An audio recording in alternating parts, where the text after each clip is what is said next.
Yeah. So Rafi, when I mean helping other people become Rafi, like it's, you think of all the people in your PhD class at Cornell who became academics or whatever they did, all the people from Monitor who either, stayed on into consulting forever or did various things. I don't know if you would agree, but my gut is that the vast majority would trade their careers for yours, just given the freedom. They're going to be people who maybe make more money, maybe are more famous or whatever else it is. But like, just from my experience, and I've benefited from kind of you helping me along the way, as Christopher has and the like, is there's nothing quite like being on your own. And it's a trade-off that I would make 10 out of 10 times. And so the book is largely around that. It's called Creator Capitalists. The sub is discover your superpower, design your dream career, and get paid to be you. And when we're talking about the humor thing beforehand, like when you present, I would pay money to have a front row seat in that, because it's an amazing combination of entertainment and education at the same time, right? Which you're the master of. But in particular, there's a couple of questions we'll dive into. One is, I don't think I actually know the story of when you made the leap to start Culture of Profit. So I would love to dig into that. Secondly, we've written about these four capitals, types of capital that you need, right? Financial capital, reputation capital, what you're known for in the market, relationship capital, like who are your, supporters and the loved ones who won't lie to you. And then lastly is intellectual capital, which you are the master of, is the single person who I know who's written the most HBO articles ever, right? And so kind of we'll go through that, and then just kind of any other advice that you have for people who, like you're just the rare person who can swim with the academic nerds, can be an advisor, but also have been in the arena for a long time. And so I just think that you have a lot to offer around that. But that's kind of the territory we want to cover. Hopefully it's new ground that you haven't talked about as much, and we'll have some fun along the way. You and Christopher for your longtime support. So it's not like we hook up very often, but I always feel there's a lot of support there. And along the way, that you need this support. So yes, so thank you. Absolutely. So I know your story at a high level, like Culture of Profit. You went out on your own when, roughly? 2005, 2006. So the story is that I was working at Monitor in their sort of internet division, and I'd done a good job. I'd worked very hard there, and then it was like going south. And so my boss Rafi, can you came. can you explain, because Monitor is an amazing brand that has been subsumed under the acquisitions of the world and stuff. Can you give a little bit of context for the folks who may not be familiar with Monitor? So I think Monitor really started out of Michael Porter's work, and Michael Porter had came out with his five forces framework. And I think how I had heard is that he had started off, doing some consulting work for AT&T on an antitrust trial, and that led to AT&T being $100 million a year client in the '80s. And this sort of caused Monitor, to sort of explode. They had 20 plus offices around the world, and they really started off as sort of, I would say back in the day, the joke was if you were anywhere near AT&T, you'd walk around and they were just handing out seven-figure projects to lots of people. So it's an amazing client, but obviously Michael Porter, the king of strategy, and his book Competitive Strategy. I don't know how many copies people have bought around 40 plus million the last I looked. that. Wow. Yeah. Yeah. So keep Yeah. going. Yeah. So they had I had joined on as sort of in the standard consulting role, and they had started in the internet division, and they were writing some books, and so they asked me to join, and yeah, at that time it was very hot, so I'd work hard, and then all of a sudden, things weren't going very well with the division, so they're going to do a lot of layoffs, and my boss came to me, he's like, "Look, you've done a good job." He goes, "We're going to give you a year's severance." I was like, "Okay." And we had been dealing with an agent, and I had always been interested in pricing. And that was my hobby. And I was just so into it. And I never thought ever that I would ever make a dime off of it. But one day at Monitor, one of the heads of a division said, "We think there's something with pricing, and maybe we should do it." So that really got me thinking that, oh well, maybe there's something there. So the story is that I ended up working with a literary agent that was associated with Monder, sort of famous agent, And it was stressful working with him. I wasn't sort of jiving, I wasn't hitting the mark. And one day he calls me. He's like, "Look, I'm not going to make a dime off of you. I'm cutting you as a client." I was like, "Great." But I was thinking about this. I just hustled and hustled and hustled. I was so passionate about this.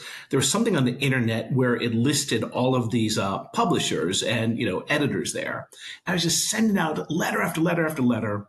And at Monitor, I had written a book for McGraw-Hill, a textbook. I was one of the 4 authors. And McGraw-Hill was like, "Oh, great. Yeah, we're going to publish your pricing book." And I'll never forget one day coming home, and this is days of the answering machine, and there's a message on my answering machine saying, "Hello, this is McGraw-Hill. We're not going to publish your book." I was like, "Oh," so I remember I was like, I just need to find a new career. I sort of hit a low. And when I decided the next day I was going to call every single editor, I was scared to do it, but I called every single editor and said, "Hey, what's going on with this proposal?" And the second or third call, I ended up talking to an editor who was very famous at Crown Business.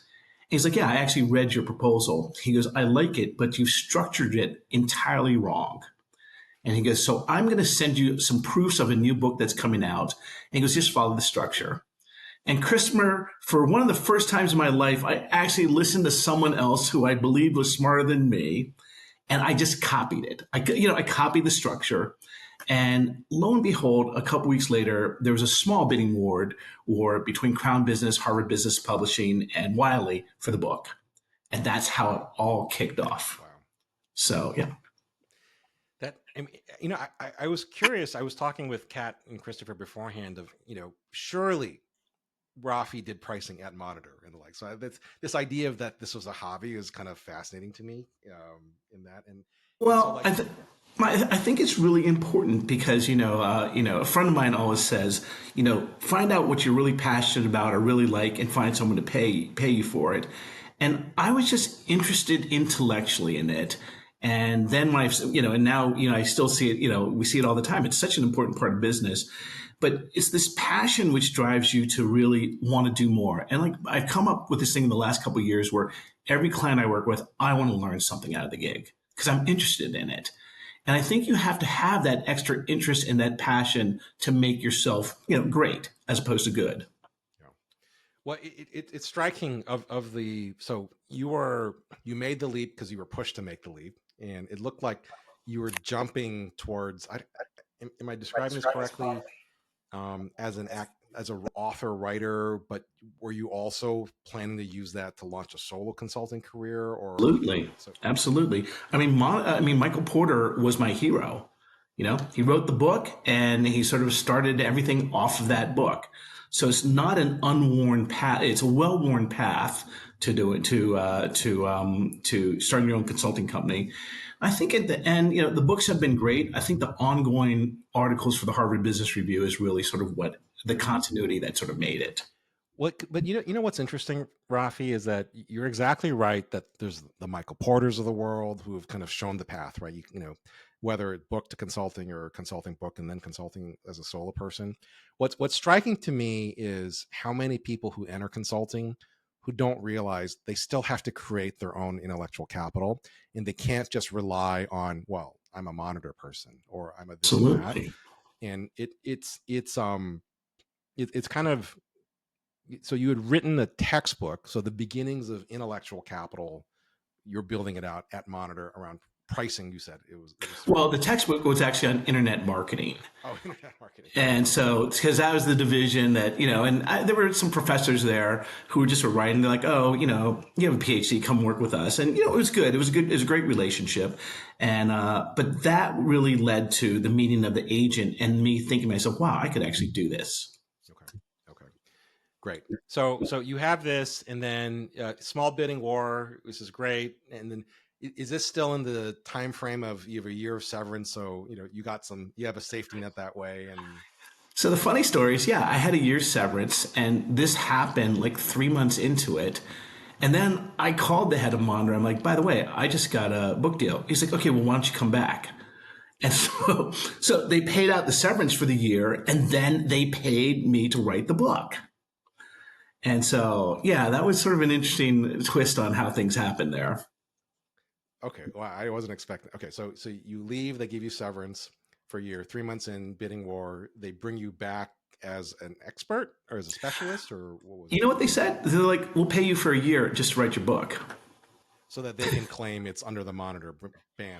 So yeah, they viewed it as a start, and then as it turned out, at the end of the year, all of a sudden, all these other people wanted to sort of get in the game, and it just didn't work out. So I've had I've had sort of two instances where you talk about, I think, reputational capital, where I just decided that while it would have been easy to do this, it just wasn't fitting in with what I want to do and where I saw the future. And so there have been two instances where I just walked away. Wait. So when you say get in the game, the thought that came to mind was like new book on pricing, Rafi Mohammed, and comma, add my name to it. Is that what you're talking about, or? Well, that was the second time, but then with another firm, but with Monder, it just they wanted other people at very senior levels, and I felt it was going to be one of those things that To one or two of co-write the it with you? You mean? no. It was just sort of like who was going to lead the practice Oh, I see. I see.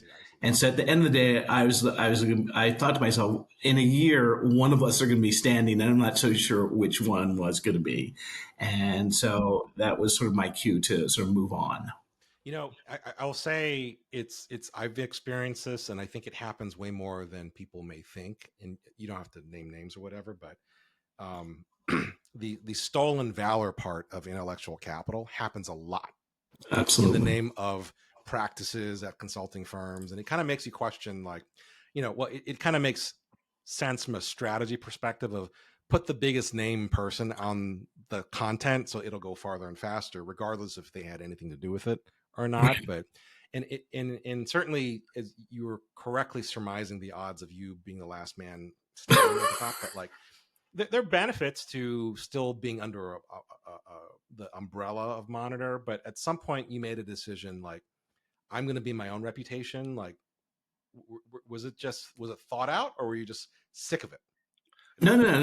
Because as you said, you have to, especially when you're a consulting firm, you have to keep building up your brand because the odds of you sort of lasting for your whole career at one consulting firm are very low. I've known lots of people who are at big brand name consulting firms. It's like great, it's life is great, and then when they leave, all of a sudden, like nothing. They're not known for much.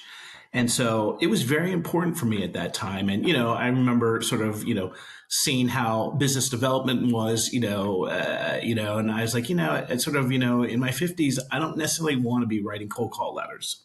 Yeah. And, You and know, this, it's fascinating how they fall into the resume trap, and it's a lot of type A people with great pedigrees. And you're exactly right. They assume that because they're an alumnus of BCG or McKinsey or whatever, that the world is set for them. And it's like, no, no, yeah, no. At right. some point, you have to stand on your own intellectual capital. You have to stand on your own reputation. That's not your resume. And if you haven't done that, then where are you going to be? And so, so what's kind of fascinating is, so you're writing textbooks, internet marketing, which told you that you could write. Um, and then also the first book on pricing, which is that the Art of Part of Pricing, pricing. Yeah. which is an amazing book. So go Still get that. selling well. Still selling well, absolutely. And then can you walk through? You talked about reputation capital, and obviously Michael Porter ends up with $100 million of fees from AT&T because he did something amazing for them, and presumably, like what was your first big kind of like pricing outcome that you were like, wow, this thing really works? I think early on, and what's continued is really showing up at companies and really first question I always ask of the company when I go to is how confident are you pricing? Highly confident, somewhat confident, not confident. And I'd have to say 90% of the time, most people are like not confident. So that immediately shows you the opportunity.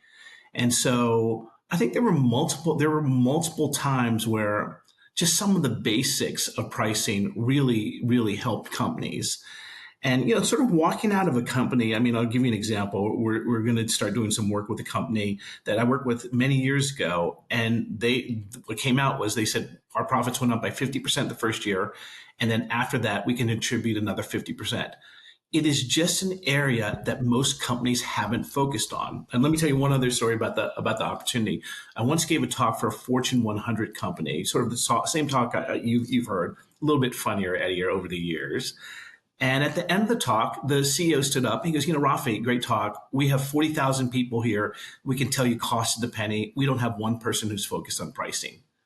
This is what you see time and time again. And pricing is such an important part. You work so hard to bring your product to market, and then you just drop the ball on on being compensated for it. It's hard to understand. Yeah. You know, can I just share? And I'm sorry, everybody else jump in because I don't want to hog all of Rafi's great stuff. But like in the intellectual capital mini book, we talk about 5 ways to build intellectual capital: a test, a lens, tools, wisdom, and outcomes. And I just wanted to highlight you've checked all 5 in like 3 minutes, right? The test is, how confident are you in your pricing? Such a simple question. And it's not an intellectual one, it's an emotional one, which I've always learning from you that so much of pricing is about understanding the emotions that are going into the place of the decision here. The second one is your point of view, your lens, right? Which is, I always love a 1% change in your price can lead to an 11 or 15% change in operating profits, if not more. Thirdly, your most famous article, or the biggest hit, Good, Better, Best. Such an amazing tool. We talk about that. We were just talking about that earlier today. And then, wisdom that you have. I always think about your point about focus on best, that the lion's share of your revenues can come from best, which is so counterintuitive. And then the fifth one on outcomes, like you have so many outcomes to share of, as you said, when you focus on the one thing that matters that nobody else is focused on, you can generate double digit, if not triple digit in changes in your profits. And it strikes me that there are few things that are as impactful and as quickly to implement, or as quick to implement as pricing on that. Absolutely, because since most people haven't done it, so oftentimes I feel like I'm the candy man. And oftentimes after a workshop or even a talk, I'll see people come up with me. They're like, here's a list of things I'm going to do. And I remember I did a talk recently, and like they called shortly after. They're like, we're already starting to make money off of this. But I did want to get to something you mentioned about sort of, you were talking about resumes and, people having a big brand resume. And Christopher, I thought about you because I was talking to a friend of mine in the music business, and we were talking about the singer, and she has everything. She has, she's very talented, and she has the skills to be a great musician, and she comes from a lot of money, and she has a lot of connections. But she is having a lot of problems going out and developing her brand and what differentiates her. So she can replicate everything very well, and doesn't have the stress of money. But I really think that you do need some of these knocks in life to sort of make you better, so you can understand what's going to hit. Like I now know when I go to a talk or whatever, I know exactly what's going to hit, and I think that's so important. So I often say that if you get there quickly, that's great, but I would be nervous because you haven't gone through the part of getting kicked around and learning from that. It's interesting that you mentioned that. So one thing we're starting to tease out is new languaging, a new word, a portmanteau we're inventing called earnership. Yeah. So we've all heard pride of authorship, or the word authorship, and we all know what ownership is.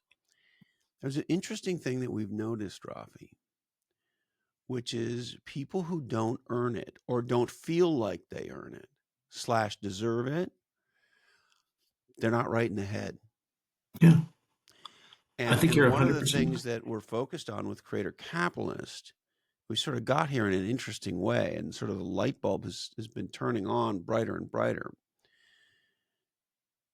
If I think about it personally, one of the things I love about where I am in my life, nobody can take that shit away from me. Mm-hmm. Point A. Point B, when somebody who's earned a reputation for legendary results through the 4 capitals walks in the room, you don't have to know who that person is. I don't have to know you're a man of circumstance to know you're a man of circumstance. I'll give you a simple example. My wife's family runs the last working orchard in Silicon Valley in San Jose. Her father is 94 years old. He is the last fruit produce OG in San Jose, period. And when you come to the family farm to buy fruit on the fruit stand on the side of the house and at the front of the orchard, you don't have to know who Papa is to know that's exactly who he is. And that's earnership. I have earned my place. I earned my Yoda. And there are people who are given some of these things, and because they didn't struggle and they didn't stand alone in a foxhole for a week and fight off the bad guys, get out of the foxhole, and then build a legendary life multiple times, because they've never truly walked through fire, they feel like frauds. And I think that's a big part of where this imposter syndrome bullshit comes from, because when I try something new, I don't feel like an imposter at that thing. When I started writing and podcasting, and when we first started Category Pirates, we weren't creators. We didn't feel like imposters. We felt like beginners. And the reason is the earnership. We fucking are who we are, and there's no doubt about it, and there's no doubt we earned it, and there's no doubt how we earned it. And there's a special joy in life that comes from being able to stand on that. And people who shortcut it, people who get given too much, they rip themselves off from the foundational joy of being able to stand on their own earnership. And you have it in spades. And I think that's a big part of what people really want. But can I just jump in real quick and then let Rafi, because the earnership part, what's so fascinating is it requires this weird paradox, right? In that, Rafi, I think you embody really nicely is, it's easy for someone with a PhD from Cornell to say, publishers should line up to publish my book. And it's another thing for someone with your credentials to be like, no, I'm going to hustle and call every editor out there. And it's like, did you actually read my proposal, this and that?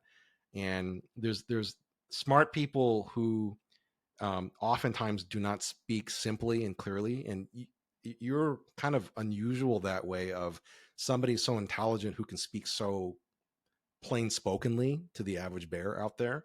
And so like this earnership part, that it's so fascinating. Like it's tempting to look at your, so clearly your reputation pricing is a great way to build it out. And it's kind of striking that there aren't more Rafis out there. And I just think they don't have your courage, to be honest, right? Because there's a different level of fear that I have found when you make a recommendation to a client to take your pricing up, because the feedback is immediate if it works or doesn't work, right? And it's a little scary. But so your reputation, I'm not surprised that it's just out there in spades. It's the intellectual capital part I keep coming back to, and we'll touch on relationship, but the earnership part of can you demystify what it's like? So writing a textbook with a couple of other people makes sense. Writing your first book is a scary thing. How do you go from starting out to writing over 100 articles in HBR? Because I bet you've gotten this, hey, can you get me into HBR, as if it was just a simple email or phone call that you can make, right? Can you walk us through your writing journey and building your own IC out? Well, so I did want to get into to start working with HBR. And what happened is, I had a pretty famous agent, and he called over and they're like, yeah, we're not interested. Just like that. I was like, okay, and so later on, Eddie, I think the PR firm that I was working with, all of a sudden they're like, hey, we got you a meeting with the editorial director of the Harvard Business Review. I was like, really? So I went, and he was just like, yeah. He goes, my editor at HarperCollins is the same as yours. She says great things about you. So why don't you write an article for us? And by the way, if you want to do some of this internet stuff, we can do it, because it had just been started. It's like no one was writing for them. So, I mean, there was a year I did 18 articles for them, and I was just really into it. And so it was a lot of All right, fun. I'm And gonna slow you down just like Christopher does so great. 18 articles yeah. is a massive amount of productivity in a year, period, regardless of the publication. Do you have a guess as to the odds of getting an article in the HBO? I don't. No one's ever told me what the how many are submitted versus how many get through. I just wanted people to feel the math here. Well, just for clarity, so the majority of that 18 were for the digital side. Yep. For the digital side. So Yeah. I don't have There's the different math for the digital and the math. right. We get that, right? But can you Right. just what would be your guess? No, I really don't know. It's certainly on the print side. I'm looking it up. Yeah. So, but talking about relationship capital, there have been two people who've been very formidable in my life, and one was the editor Dan McGinn. And Dan has really helped me. I mean, but he was a real believer Yeah. in what I was doing, and I'm super grateful to him. And I think there have been other print magazine articles, but I would say from what has happened since the Good, Better, Best article has got to be one of the better articles that come up that they published. And I'm telling you that it was 7 years ago today, and just 7 years ago, I probably still get 2 inquiries a month from people who've read that article and want to talk. And these are inquiries from Fortune 500 companies. So he So was I just one. looked it up on Supergrok. HBR rejection rate is over 99%. Wow. So take 99 and then to the 18th power, right? Or whatever it is to get 18 in 1 year. Now, because like in Rafi, you're totally right. Like whatever, it's 99% in general. It's probably 99.9% for the magazine, or if not higher than that. And so I think it's helpful.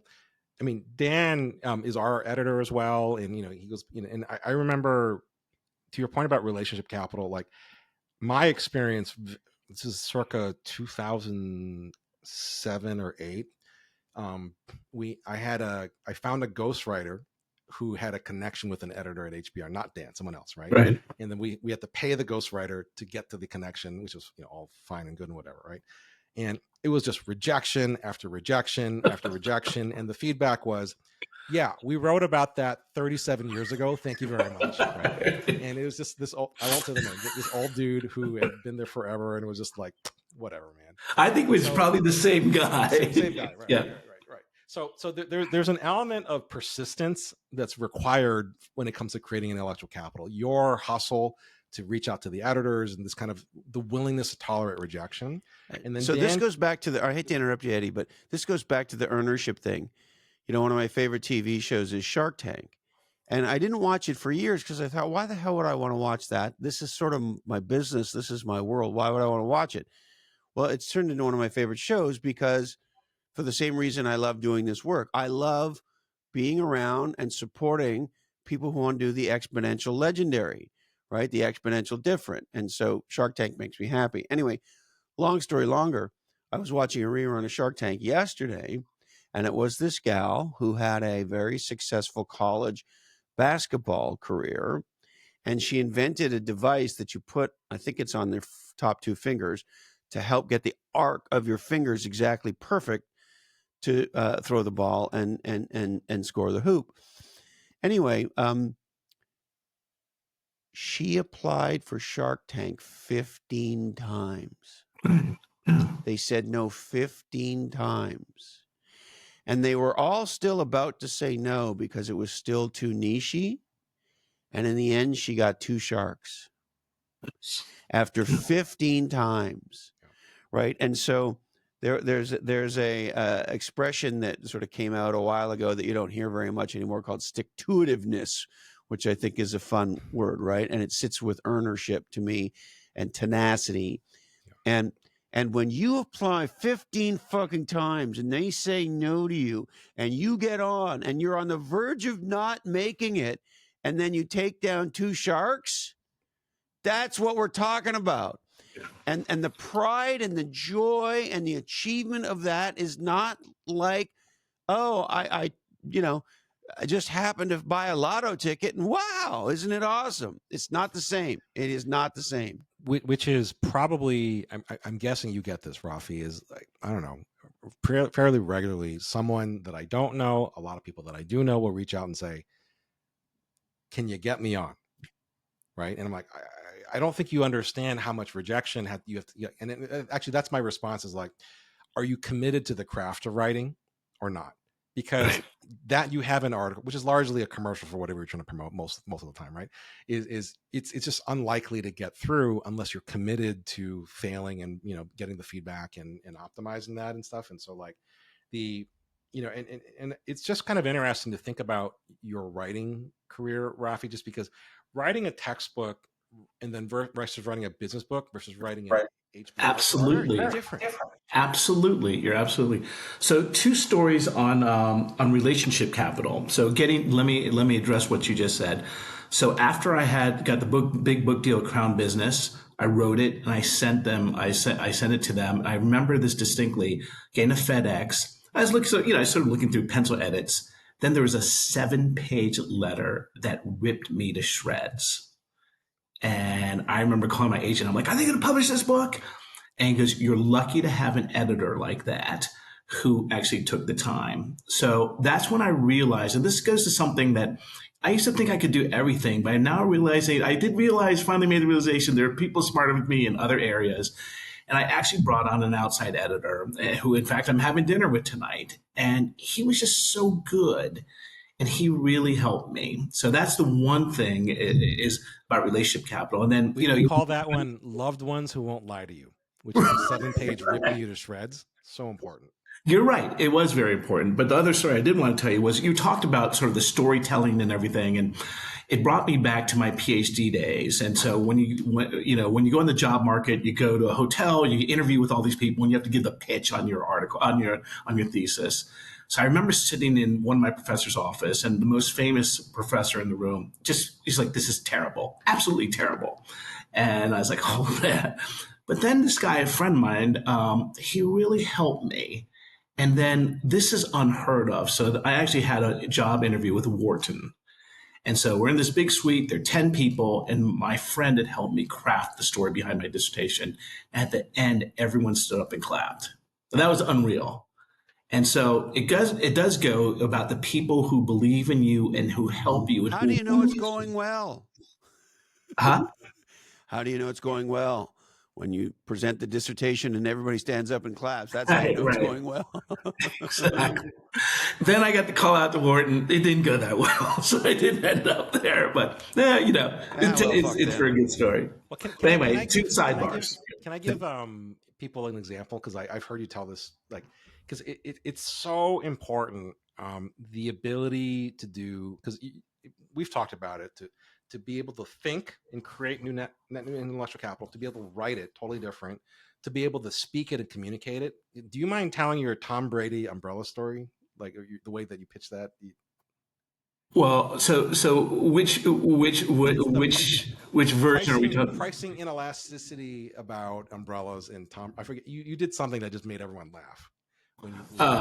So I mean, the story was that many years ago I went to see.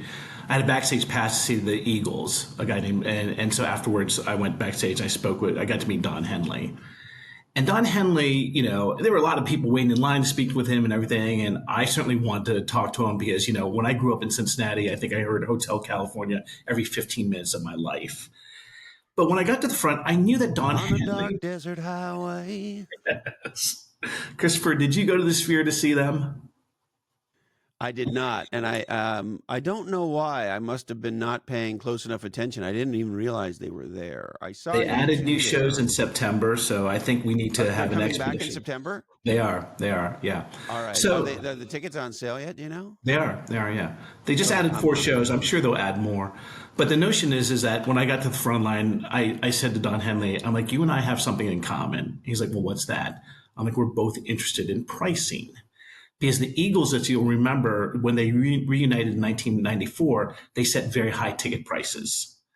And so he's like, oh, yeah, I'm really interested in pricing. He goes, I always tell people our prices are going up because our costs are going up.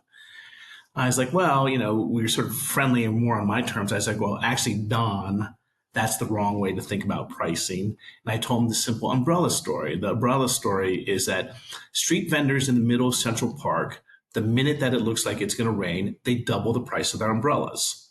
And this very simple story illustrates And they three. show up as if by magic. If people who haven't been in Manhattan when it starts raining can't appreciate sort of the real-time entrepreneurship that this is. There's nobody selling umbrellas, and then it starts raining, and within 15 to 30 seconds, and they have they have these large baskets of them they're pulling around, and they all here's their sales pitch. You ready? Brother, brother, brother, brother, brother, brother, brother, brother, brother, brother, and they're sitting there. It is one of the most incredible executions of capitalism in history. So that simple story illustrates one of the most important concepts in pricing, which is called value-based pricing. So these street vendors, they didn't double their prices due to cost. Cost had nothing to do. Price is all about the customer's next best alternative. So I'm in the middle of Central Park, and if it looks like it's going to rain, I have to run 4 or 5 blocks to go to CVS. So they're really charging for the convenience of this. And, it's that simple story, from 2005 still follows me to this day. And, oftentimes I'll give a talk and it's being translated in 3 or 4 languages. And the translators are like, oh, no one's going to ever say anything. But then when it gets to the umbrella story, all of a sudden you hear a lot of chatter. It's something that resonates. It's a very simple concept, but I'm telling you, Eddie, most companies don't think that way. No. Well, most people don't get to give Don Henley advice and reprimand him about pricing and like I do. So along that thread, Rafi, one thing that we've obviously people are very interested in pricing, and you have a lot of experience with companies, and we're speaking a lot to people who are either kind of going out on their own or they have like a small company that they're running, call it a 2 to 10 person ish team. And I'm kind of curious, when you started doing your own thing, did you use your consulting pricing model and apply that to your own pricing? Like, how do you think about this as an entrepreneur, as a solopreneur, as a small business, especially this value-based piece? We talk about it in a lot in terms of outcomes. What outcomes can you produce for people? And we actually teach people good, better, best and how to create that based on their outcomes. But I would love to hear it from the pricing master himself. No, I think it's really about being realistic of where you are in your career. And if you're starting off, you're not charging McKinsey prices. Okay, you're charging. You're not as good. And here's the beauty of pricing. The beauty of pricing is you don't have to be the theoretically best to survive. You can simply say, look, I get that you have a lot of alternatives to think about, but is it really worth the 40 to 50% premium that you're paying? But the question you asked is very good because I think about it to this day. So now at this point, I'm dealing with a lot of companies and their next best alternative is really sort of big, large brand name consulting firms. And my prices are nowhere close to that. And if I think about the next best alternative, I've been thinking that, well, should I raise my prices? And then it really came to the point where I thought about it. I've come to a peace with it that, I feel like I'm charging something that's fair. And at this point in my career, I'm okay with that. I know that I'm probably leaving some money on the table, but that's what I'm comfortable with. And I don't know, maybe I need to rethink that. But, it's all about what your comfort level is too. It's interesting that you say that because everybody talks about the value of raising their price, which is intuitively obvious. I don't know that I've ever heard anyone, maybe you've written about it and I missed it, Rafi, the value of lowering your price. And in my case, I got to a place of such pricing power that the amount of, and pricing for me normally means equity in a startup that I'm advising and serving, where I could go much further beyond the percent equity that would be even considered normal, like more than double what normal. And what I realized was there's a price point, at least in the high-end advisory world, that if you go beyond, it sort of breaks the laws of physics and pisses people off. And, if your equity position is larger than that of the CMO or the CFO, and it's like we granted this guy more than some of our most senior executives to do what now? Right? There's just a certain law of physics that if you break, it causes animosity, and it sort of lingers like a fart in the elevator, even though you can get it. And so I realized over time where that price point is for me, equity and cash, where it's a massive premium compared to a typical advisor who they call once a quarter, because I'm not a once a quarter kind of guy. But at the same time, it doesn't go over some number where you got to get the board involved, and the board is pissed, and the executives are pissed, and the CFO is pissed, and like, who's this asshole, right? I'm curious as to your reaction to that too. No, I mean, I'd 100% agree. There's certainly many times when we have the opportunity to charge a higher price, and I just think about, at the end of the day, like, I give CEOs a lot of recommendations, and maybe they take 50% of them. Okay. And I've sort of come to at peace with that. It's like, I've given the best recommendations, but they have to do what's best for them. And oftentimes that will be sort of scaling down a price increase, or rethinking a good, better, best, or this, that. And so they do, at the end of the day, all the principles come into play, but you have to make an executive decision about whether this is something you want to do. Let me give you an example. There's a very famous American Economic Review article that found that at car dealerships, there was systematic price discrimination. Women were getting higher prices, non-white people were getting a higher price. And, one could argue, well, that's capitalism. Okay. But if I were the CEO of that company and I saw this result, it would bother me. It might not bother other people. It would bother me. And I would probably take some steps to mitigate that. I'm curious what you think. I think this comes down to something we've written a lot about and believe deeply in, which is the distinction between missionary and mercenary. Yeah, I think that's a great point. For example, my wife Carrie and I just got back from just this resort that we fall in love with. And one of the reasons that we fall in love with it is the guy who's the head chef, the senior guy, ahead of all food and beverage, kind of the number 2 executive at the whole place, is in his early 60s.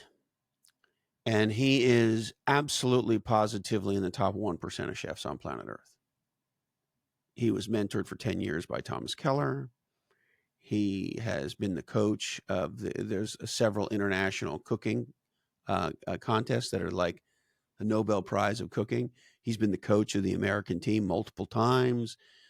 And he's won Michelin stars. He's, you name it. Like, if you want your restaurant, now he mostly focuses on hotels, which is where we met him.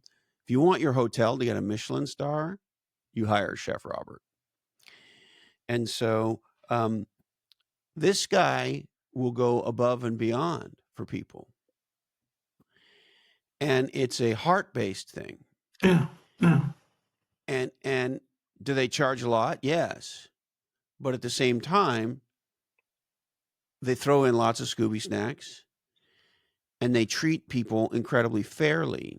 And so this guy spends a tremendous amount of time with us, and they make their own fucking croutons out of their own brioche, which they make. Okay. And so I think of that as give a fuck. And when you are somebody who's focused on that, there is a fairness that comes with it. Yeah. Just because it's like, just because you could charge a rich person 25% more, should you? Right? Or you think you could rip off a certain ethnic group, or women versus men, or all that. If you're a missionary who loves what you do and goes above and beyond, like a lot of small businesses have a high level of give a fuck. Right. They make decisions through more than just a financial lens, as opposed to, say, United Airlines, who makes all decisions through a spreadsheet lens. There's also a fairness lens. What's interesting, and the fairness lens, Christopher and Rafi, is that there's a set of trade-offs, a wisdom about trade-offs of the 4 capitals that you both are talking to, right? You could maximize your financial capital by charging more, price discriminating in all the ways, and getting every last penny at the cost of your relationship capital and your reputation capital, right? Because that's what partly, Christopher, you were saying is like, I don't want to be known as the guy that squeezed every last penny and caused animosity. And I think it's not worth it. It's not fun for you. Yeah. And you don't want to do that to other people. And from a reputation capital, they're like, oh yeah, that guy's awesome, but man, he's a pain in the ass and he's going to fucking smash you on price. Right. Well, and that leads to the relationship part, because I think at some level, Rafi, like, one of the interesting things that I think it applies to all creators, but there's, especially for consultants in the machine, as it were, right? There's this trade-off of, how much money you can make financial capital, your reputation, relationship capital, time for intellectual capital, but also the amount of agency and time you have. Obviously, you like music, you like other things, and there's different things. And, my experience has been, being a solo consultant, and Christopher was instrumental in helping me see this, was like great, better financially for me than I was at my old firm. But I have so much more agency in my life, and that comes from not squeezing every last penny out of the last project that I did. It comes the agency and the freedom to say, I don't want to work this much, and I'm going to choose to do recreation and leisure, comes from the fact that I have built, separately, financial capital, invested wisely, but also I know that anything that I do, any interaction that I have, is towards the mission of building positively my reputation and my relationships. And when I have that in abundance, I don't worry about the financial part nearly as much. So I don't know if you can talk to that a little bit, of like, what, in hindsight, what does current Rafi say to younger Rafi about the journey that you've been on? Well, in my case, I would say it will take longer than you thought, and it's something a lot of people say, is to sort of enjoy the ride in the sense longer. Yeah. But, I mean, there are going to be side trips, sideways, some down times and great times. And just sort of realize that that's going to come. I used to tell a friend of mine that, that I'd have problems sleeping because, I was depressed. I was really worried about getting things going. And then after things were going, I told my friend, I'm like, yeah, I can't sleep now because I'm so excited about things. And but getting back to agency is so important because it gives you just the freedom. It gives you the freedom. Look, in my business, you are going to have an off year. You're going to have fantastic years, but you're going to have off years. And you want to have the agency to be able to grit it out. And, there's also the value of controlling your time. I mean, I remember many years ago, I met my old boss from Monitor, and we went to Koreatown in LA. It was a Tuesday, and we were having a great barbecue lunch. We were drinking Corona beers, and we were in shorts. And I looked at him. I said, "What's the value of this? Like, it's just priceless." So amazing. Which also reminds me of one of my favorite of your HBR articles, of when you talked about the butcher and slicing the bulgogi meat and all that good stuff. Which can you tell that story real quick? It just makes me laugh. Well, I think I forgot what was the story. I remember think it was, you went to the butcher and at Whole Foods. And so it's Yeah, ribeye. yeah. You have to slice it thinly. Yeah. It takes more work from the butcher to do, and the butcher did it for you at your request. And then you said to him, you could have charged me a lot more for this, or something like that.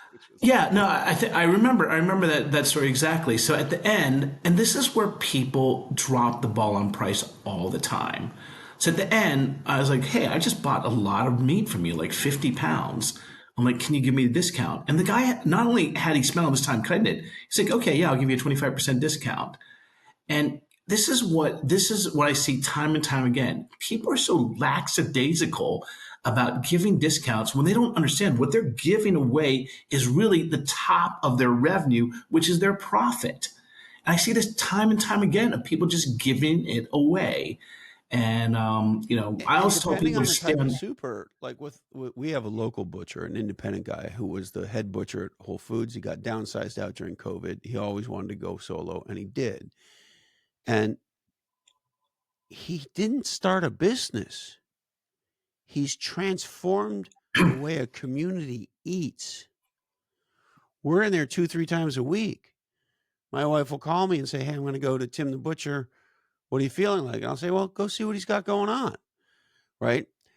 And as big repeat customers who are in all the time, he wants to give us discounts. Right. I said, Tim, I don't want a discount. You know what I want? You to be here in business forever. That's what I want. I don't, and he's premium priced. I don't care about the discount. I care about you being in business. That's exactly my feeling. You want about to throw in a Scooby snack every once in a while. That's always really nice.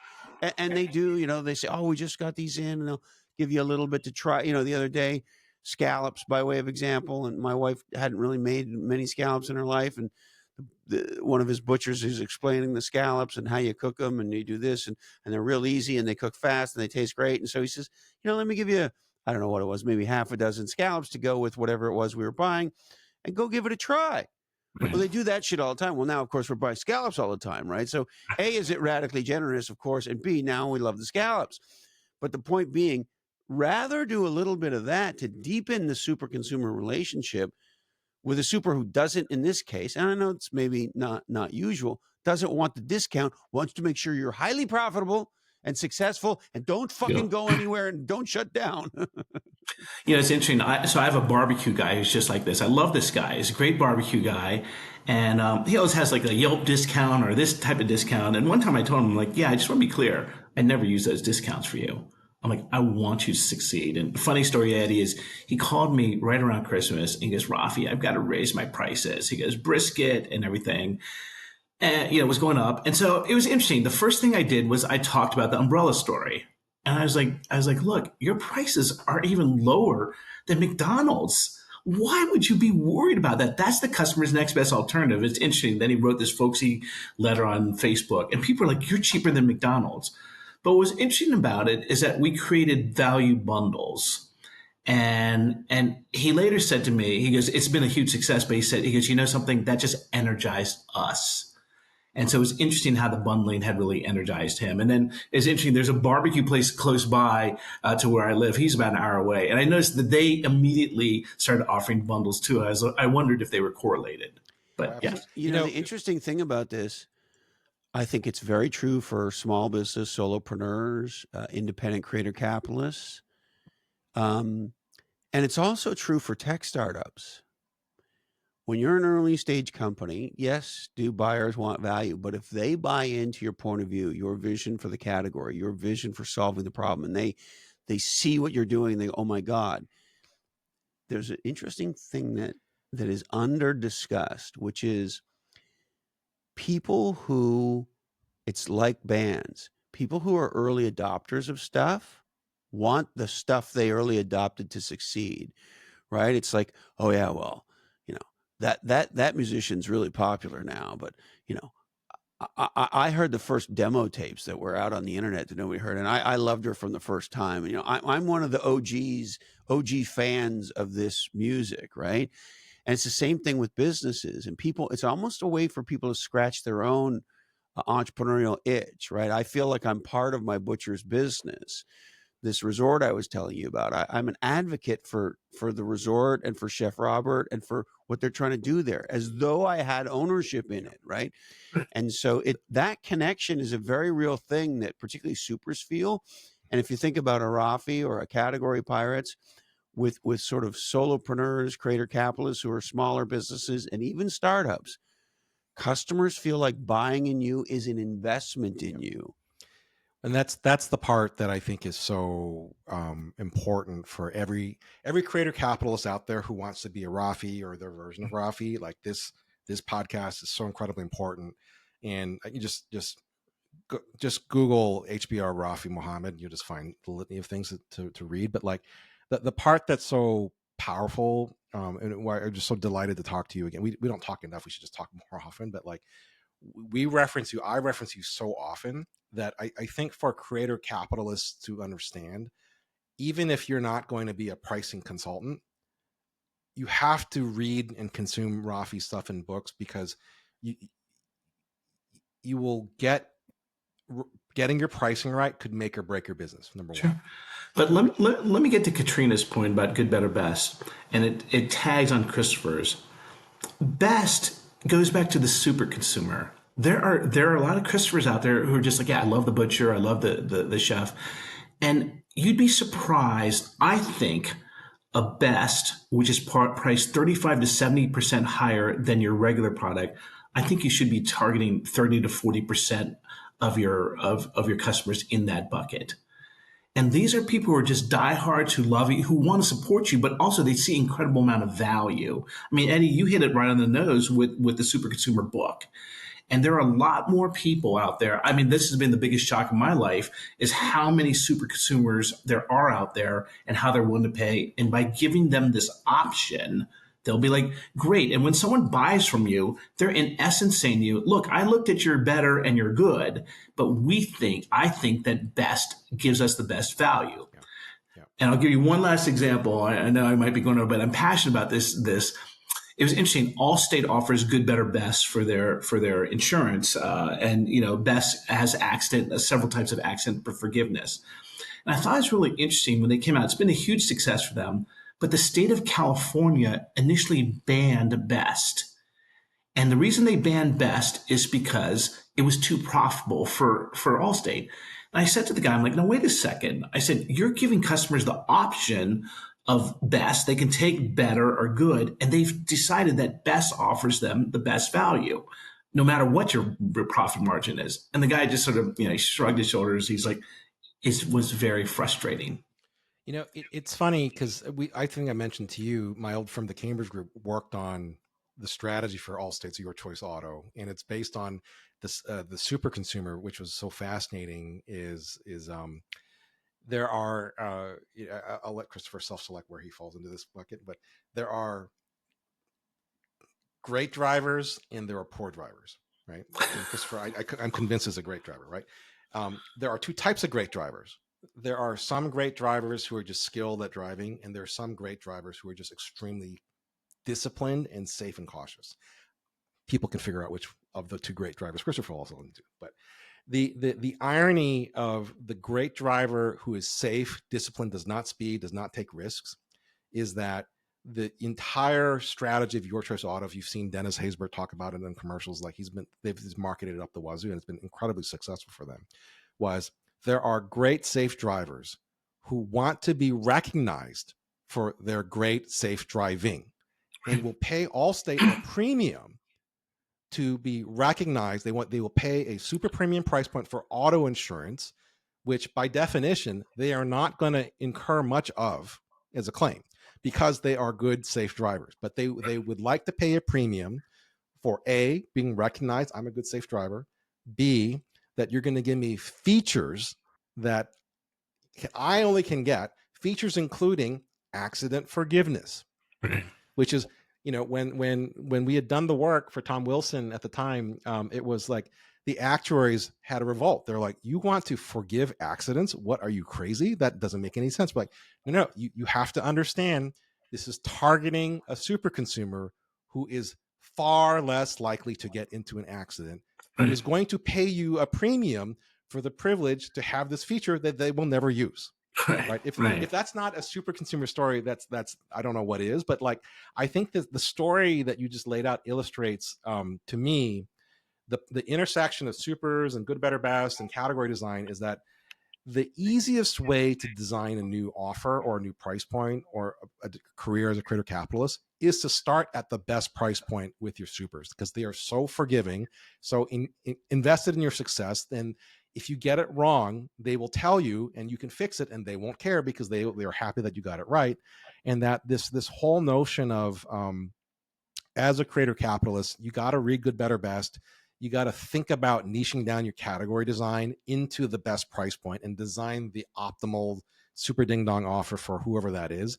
And don't be surprised when half your revenue comes from that bucket. Yeah, exactly. And if you have that, then you can be strategically generous at the good level. And then when you figure out those two, you can figure out like, okay, if I've optimized for the best and I've been smart, and I love your stuff about like, don't make it easy for people to buy the good price, which I love. That's such a great, wise thing to say. The hard part is figuring out the better one, but that'll be easier if it's bookended by, well, I've got the right best price and I got the right good price. Better, which a lot of people will buy, will be far infinitely easier than starting with better without having solved for the other two in the first place. Like I can't express enough like how important it is for every creator capitalist. Like this is the one thing. Pricing is far more about emotion than it is about economics, and every part of your business strategy and your planning comes to a head through pricing. You got to get your best pricing right for your supers and design it for the total experience for them. And if you do that, the odds of you succeeding as a creator capitalist go up exponentially. Sure. I agree. Well, what else do we need to do, Katrina? Like, Rafi, can you tell us how people Other can than find jamming you? on the new price for our course, I can't think of anything else. We can jam on the new price of your course. And this is too maybe topical, but I'd love to know what you think happens in a world where iPhones are $3,500 and all cars are 25% more, and all imported alcohol is 25% more, et cetera, et cetera, et cetera. This is being called the largest tax increase in the history of America. And of course, it's going to go immediately to the consumer because there's nothing else you can do. And so when iPhones are $3,500 and Nikes are $300 or $400 where they used to be $150, what happens in the world? By the way, to your point, Mark Cuban just tweeted, better buy all your household items now in bulk before they all go up in price. I'm telling you, I'm going to the wine store today. There's 3 places I buy wine here in town. I'm going to all of them today, and I'm buying all the Northern Italian reds I can get my hands on, all of them. I shit you not.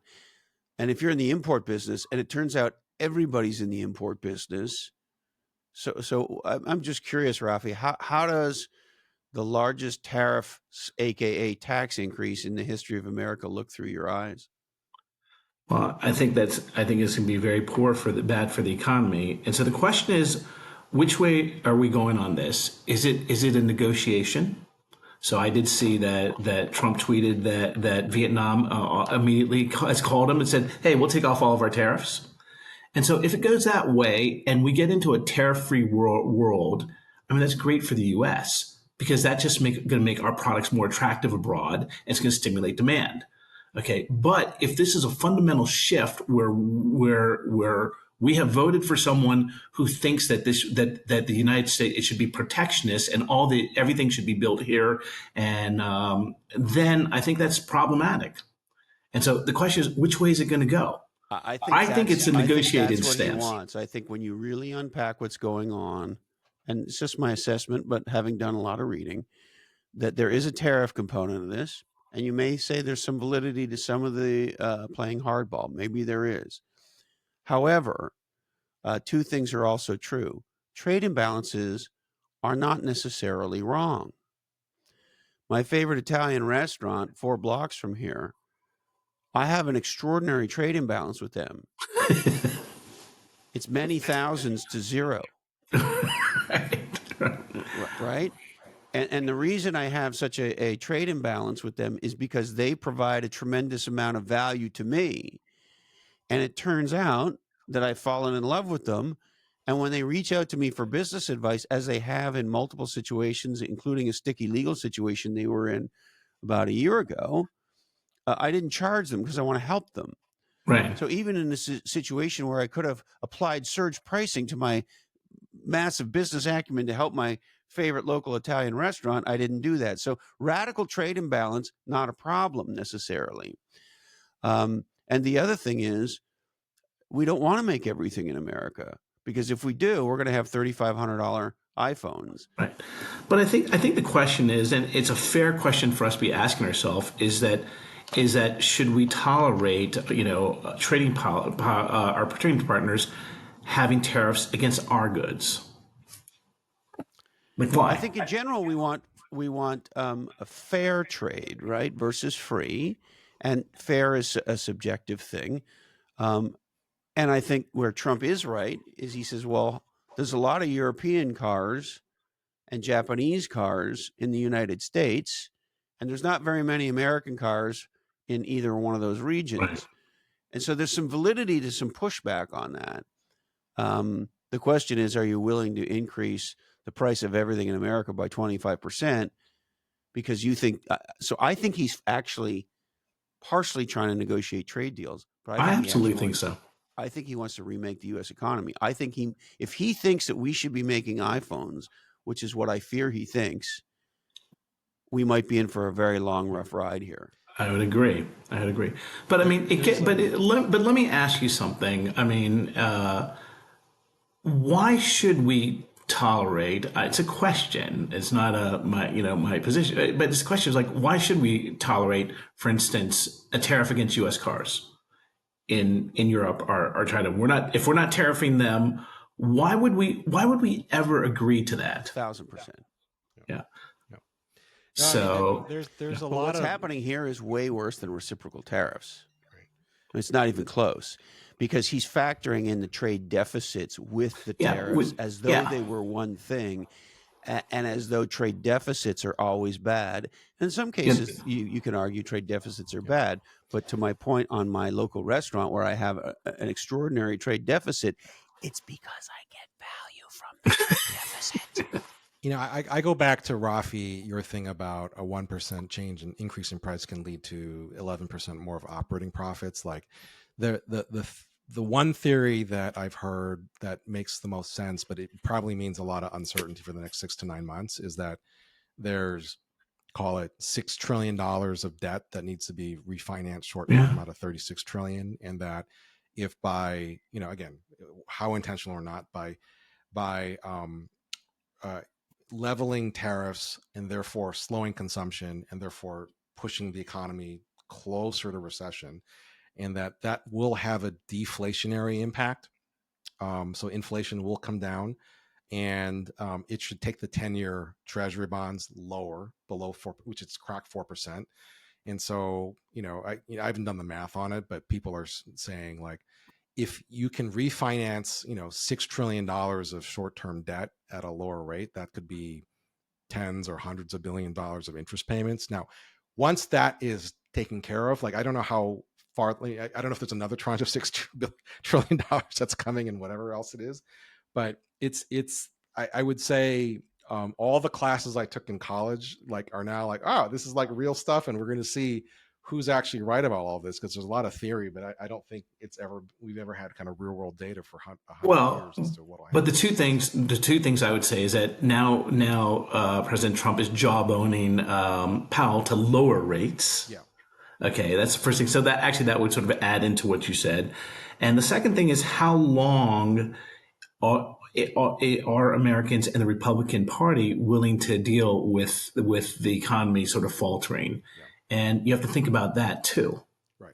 Well, because that's the calculus of, if I had to guess, it's whatever the Venn diagram is of the enough time to lower and refinance the debt to, at what point do you have a political deficit where you're going to lose the midterms? Like, there's some calculus around that. That's probably like, unless he's totally. I mean, if the midterms were today, it would be the largest bloodbath in history. Yeah. So we'll see kind of what nets out with that. But it goes to the point of there's never been anything more important than pricing. Like, I just have to say, like, it's the litmus test I use. Just like you talk about how confident are you on your pricing. Whenever I have a question around, someone executive is like, oh, my business is great, or your brand is strong, I'm like, okay, if you raise prices by 10% tomorrow, what would happen? And then you see the blood drain from their face, and you're like, okay, now I know how much courage of your convictions you actually have about your business or your strategy or whatever else it is. And so it's the same thing for a Fortune 500 company as it is for a new creator coming out there. Absolutely. So, so I think we're all grateful that you are in the world doing the thing. So keep doing, keep writing, keep espousing your point of view, because we need to follow your leadership with it.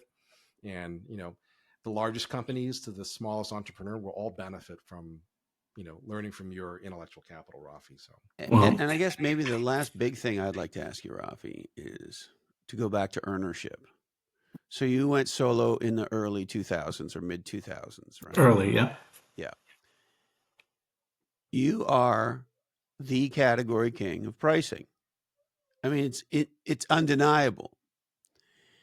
And so as you stand on that foundation that you've built and the difference that you've made for so many, because your work immediately impacts growth and profitability, like it within days, weeks, or certainly a quarter at a major enterprise.